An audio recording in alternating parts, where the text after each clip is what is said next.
చట్టం అందరికీ ఒకేలా వర్తించాలని జగన్ అన్నారు. నిన్న శ్రీకాకుళం జిల్లాలో మీడియాతో మాట్లాడారు. పాతపట్నం ఇచ్చాపురం ఎమ్మెల్యే రోడ్డు ప్రమాద ఘటనలో ఎవరు అరెస్ట్ చేశారని జగన్ ప్రశ్నించారు. ఇచ్చాపురం ఎమ్మెల్యే స్వయంగా కారులో ఉండగానే కారు ఢీకొని వృద్ధుడు మృతి.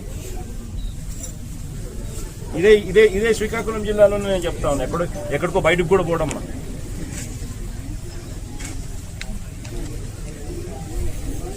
31/12/2024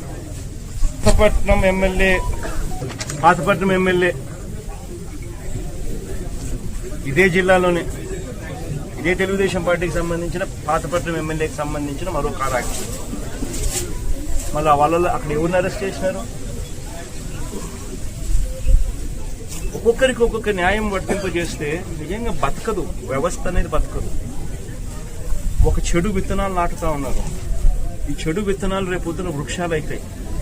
మీరు ఏదైతే నాటుతా ఉన్నారో రేపొద్దున అది ఒక వృక్షమై మొత్తం సిస్టమ్ని నాశనం చేస్తుంది.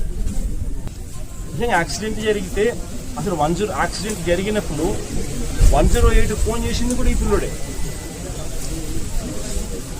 108 ఫోన్ చేసింది ఈ పిల్లోడే. మరి నిజంగా చెడు ఉద్దేశం ఉంటే ఈ పిల్లోడు ఎందుకు 108 ఫోన్ చేస్తాడు? 108కు ఈ పిల్లోడు ఫోన్ చేయడమే కాదు, సిపిఆర్ కూడా, అంటే వాళ్ళ నాన్న డాక్టర్ కాబట్టి ఈ పిల్లోడు కూడా చూసి సిపిఆర్ చేస్తే, అంటే చెస్ట్ హార్ట్ పంప్ చేసే సిపిఆర్ది వాళ్ళ నాయన చేయడం చూసి ఆరాటపడి ఆ మనిషిని బ్రతికించానని చెప్పి సిపిఆర్ కూడా చేసినాడు అందరి ముందర.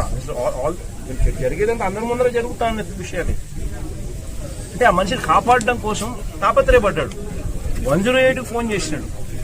మన పోలీసులకు ఆ తర్వాత ఇన్ఫార్మ్ చేసింది కూడా ఈయన నాయనే. మరి ఎవరైనా కూడా దాన్ని కప్పాలనో ఇంకొకటి చేయాలనో ఎవరు తాపత్రయపడాల. ఒక అన్ఫార్చునేట్ ఇన్సిడెంట్ జరిగింది. ఒక అన్ఫార్చునేట్ ఇన్సిడెంట్ లో అందరూ కూడా కాపాడే ప్రయత్నమే చేస్తున్నారు తప్పనిచ్చి, దానికి బాధపడుతున్నారే తప్పనిచ్చి అది ఎవరు కూడా వాళ్ళ తప్పు లేదు. పాపం చేయగలిగింది ఏముంది? దాన్ని రాజకీయం చేయడం కోసం అని చెప్పి ఎంత దారుణంగా వీళ్ళు బిహేవ్ చేస్తా ఉన్నారు అనంటే